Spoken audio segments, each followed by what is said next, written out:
سلام د نن سهار د 9 بجو خبرونو ته مو زه سمیع الله امیني هرکلی وایم. افغان حکومت وایي قطر حکومت په دوحه کې د بین الافغاني خبرو په اړه ناسته لغوه کړې ده. ولسمشرۍ ماڼۍ د یوې خبرپاڼې په خپرولو سره زیاتوي د دوحې ناستې لپاره له پراخو مشورو وروسته د ګډون کوونکو یو اوږد نوملړ جوړ شوی و، خو د دغه پلاوي له سفر مخکې قطر حکومت په خپل زړه یو بل نوملړ جوړ او له افغان حکومت یې وغوښتل څو هغوی دغې ناستې ته ولیږي چې دا د افغان ولس پرېکړې ته د بې احترامۍ په معنا ده. د خبرپاڼې له مخې له دې سره افغان حکومت بیا هم په یاده ناسته کې د افغانستان لخوا د ټاکل شوي پلاوي پر ګډون ټینګار وکړ، خو په بدل کې یې د قطر حکومت یاده ناسته لغوه کړه. د خبرپاڼې له مخې افغان حکومت او ولس باعزته سوله ته ژمن دي او په راتلونکي کې به هم لکه د تیر په څیر د ولس د دغې برحقې غوښتنې د ترلاسه کولو لپاره خپلې هڅې لا پراخې او ګړندۍ کړي. له دې سره سم د افغانستان د سولې په اړه د امریکا ځانګړي استازي دوحې بین الافغاني ناستې د ځنډېدو له امله خپله خواشیني څرګنده کړې ده. زلمي خلیلزاد ویلي په افغانستان کې د تلپاتې سولې راوستو لپاره له خبرو کولو پرته بله لاره نشته، نو اوس باید ټولې خواوې پر یو ټول منلي نوملړ سلا وکړي. له دې سره سم په قطر کې د شخړو او بشري مطالعاتو د مرکز مشر سلطان برکات ویلي چې د سولې بین الافغاني ناسته چې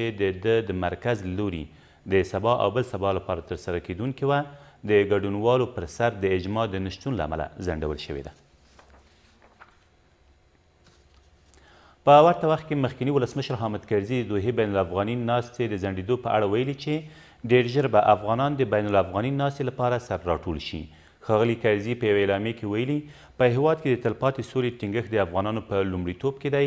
او له همدې امله افغان ولس به د سولې لپاره د اتحاد او اتفاق له لارې ډېر ژر د بین الافغاني ناستې په موخه سر راټول شي. د نوموړي په وینا په هغې ناسته کې به په هېواد کې د سولې، آرامښت او پرمختګ لپاره کوټلي ګامونه پورته شي.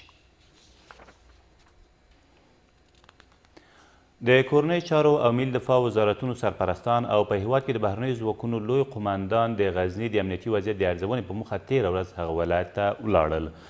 د غزني والي په همدې اړه په یوه جوړه شوې امنیتي ناسته کې د کابل کندهار پر لویه لاره او په غزني کې د طالبانو باج اخیستنه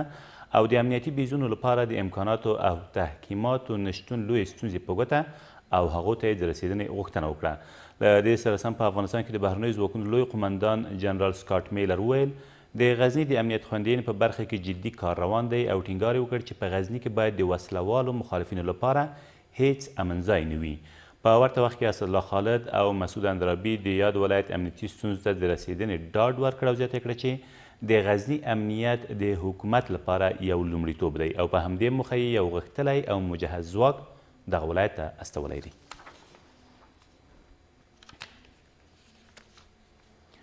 د افغان حکومت ملي امنیت سلاکار د ازبک قوم له یو شمېر ځوانانو سره په کتنه کې وویل اوس وضعیت تغییر کړی او څوک نشي کولی د خلکو رایو ټیکهدار واوسي.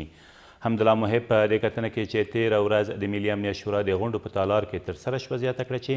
دمګړی افغان ولس له وضعیته په بشپړه توګه خبر دی او د خپلو سپېڅلو رایو استازیتوب کولی شي. د نوموړي په وینا د افغان سولې بهیر د ټولو افغانانو لپاره مهمه ده او هڅې روان دي څو خوندي او باثبات راتلونکي ولرو. د تخار د دشت کلا ولسوالۍ په یو جومات کې درې ماین جوړونکي د خپل ماین د چاودنې له امله ووژل شول. د تخار د امنیه قمندانۍ د ویان په وینا دغه پیښه تېر مازدیګر د یادې ولسوالۍ د خانیم سیند په یو جومات کې په داسې حال کې رامنځته شوې چې یاد کسان د یو ماین پر جوړولو بوخت وو. له دې سره سم آیا خانم بندر ته نږدې په یو هوایي برید کې 3 طالبان هم وژل شوي دي. او د کابل ښار د 11مې او 15مې ناحیو د غلو او لارې کوونکو د یوې 4 کسیزې ډلې مشر ونیول شو. د کابل امنیه قمندانۍ وایي دغه کس له خپل 3 ملګرو سره هر ماښام د 500 فامیلیو د هدیرې په شاوخوا سیمو کې د خلکو موبایلونه، پیسې او دستکلونه تښتول چې بالاخره تېره ورځ د 11مې امنیتي حوزې له شاوخوا سیمو نیول شوی دی. له دې سره سم تېر مازدیګر د کابل د ښار د 11مې حوزې په شاوخوا سیمو کې د موبایلونو یو بل غل چې خیبر نومیږي هم نیول شوی دی. دا تر دې مهاله وروستي خبرونه، تر بیا مو الله امان.